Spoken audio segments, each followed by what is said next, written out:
আমাদের জাতীয়তাবাদী দল বিএনপি উপজেলা এবং জেলা শাখার সম্মানিত সভাপতি, আমাদের গাজীপুর ইউনিয়নের প্রিয় নেতা, আমাদের অভিভাবক, আমাদের ছোট্ট অভিভাবক জনাব মতিউর রহমান মোল্লা প্রধান অতিথি হিসেবে আমাদের মাঝে উপস্থিত আছেন। স্বেচ্ছাসেবক দলের জেলা শাখার সম্মানিত যুগ্ম সাধারণ সম্পাদক, হাড়াভাঙ্গা মাদ্রাসা শিক্ষক জনাব মোহাম্মদ শফিকুল ইসলাম ইকবাল। আমাদের মাঝে উপস্থিত আছে আমাদের জেলা ছাত্র দলের সাবেক যুগ্ম সাধারণ সম্পাদক, আমাদের গাজীপুর ৩ নম্বর ওয়ার্ডের সন্তান স্বপন আলী। আমাদের মাঝে উপস্থিত আছে আমাদের যুবদল নেতা রনি সহ। আমাদের মাঝে উপস্থিত আছে গাজীপুর ইউনিয়ন যুবদলের সংগ্রামী সাধারণ সম্পাদক, আমাদের ছোট ভাই মোহাম্মদ বকুল হোসেন, এই সংগ্রামী নেতা সহ বিভিন্ন অঙ্গ সংগঠনের নেতাকর্মী সবাইকে আজকের এই দোয়া মাহফিলে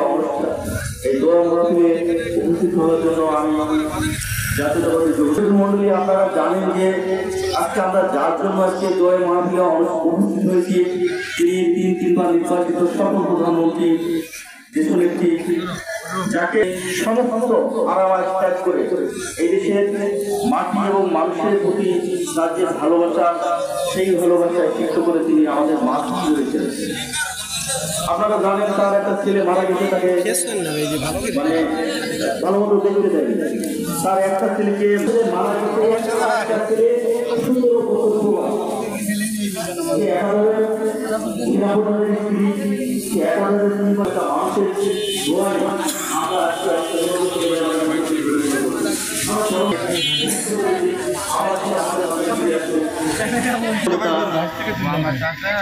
জেলা ছাত্র দলের যুগ্ম সাধারণ সম্পাদক, আমাদের গাজীপুরের প্রশংসা মহান রাব্বুল আলামিনের।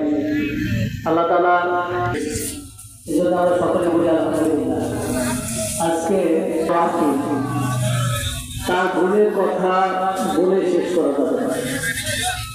আসলে একজন মহিলা মানুষ, সে একজন বীর মুক্তিযোদ্ধা এবং প্রেসিডেন্টের স্ত্রী, তারপরে তারও মুক্তিযোদ্ধায় অনেক ভূমিকা ছিল, অনেক গুণায় গুণান্বিত সেই ব্যক্তি এই বাংলাদেশে শুধু রাষ্ট্র পরিচালনা করতে এসে তাকে অনেক লাঞ্ছিত অপমানিত হতে হয়েছে।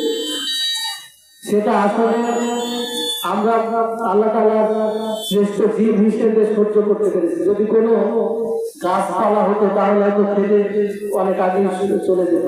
আল্লাহ তাআলা হায়াত তাকে রেখেছেন, অনেক কষ্ট করে সফলভাবে রাষ্ট্র পরিচালনা করেছেন। বিরোধী দলের থেকে সমস্ত দেশের লোকজনকে আশা দিয়েছেন এবং ধৈর্য ধরার কথা বলেছেন। তো আল্লাহ তাআলার কাছে আপনারা সকলেই প্রার্থনা করবেন, আল্লাহ তাআলা যেন আমাদের মাঝে আবারও ফিরিয়ে দেয় সুস্থ করে। আজকে এই দোয়া মাহফিল যার মাধ্যমে শুরু হয়েছে, আমাদের গান্ধী গণমানুষের নেতা এবং ধানের শীষ মনোনীত প্রার্থী আমরা দোষের আগামীতে নমিনেশন পেয়েছি, আপনারা তাকে ধানের শীষে ভোট দিয়ে জয়যুক্ত করবেন, এই আশা ব্যক্ত রেখে আমি আমার সংক্ষিপ্ত বক্তব্য শেষ করছি। বাংলাদেশ জাতীয়বাদী যুবদল, বাংলাদেশ চিরজীবী হোক। সকলকে ধন্যবাদ। আসসালামু আলাইকুম।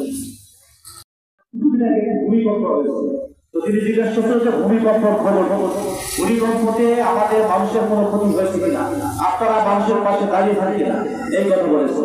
মানে এক কথায় বলা যায় যে মানুষ ছাড়া কিছুই বুঝতেন না। দেশের মানুষ ছাড়া হাতে ধরিয়ে আপনাদেরকে ওয়াদা করে দিতে পারে জামাত ইসলামকে দাঁড়িয়ে পাড়ায় ভোট দিতে হবে, তো এবং বলতে পারে যে আপনারা জামাত ইসলামকে ভোট দিলে আপনারা বেহেশতে যাবেন। বেহেশতে দেওয়ার মালিক হচ্ছে আল্লাহ, যে বলবে তাকে বেহেশতে কে দেবে, এটা হচ্ছে আপনাদের কাছে প্রশ্ন। বেহেশতে দেবেন আল্লাহ তাআলা, আপনারা ভালো কাজ করবেন, আপনারা বেহেশতে যাবেন। তো এইসব অপপ্রচারে আপনারা কাম না দিয়ে আপনাদের প্রাণপ্রিয় নেতা শহীদ প্রেসিডেন্ট জিয়া রহমানের সেই ধানের শীষ মার্কায় আপনারা ভোট দেবেন এবং তারেক রহমানকে দেশে ফিরিয়ে আনতে হলে জননেতা গোলাম আমজাদ হোসেনকে ধানের শীষ মার্কায় প্রতীকে ভোট দিয়ে জয়যুক্ত করলে তারেক রহমান এই দেশে ফিরিয়ে আনবে। এই জন্য আপনাদের দৃষ্টি আকর্ষণ করছি।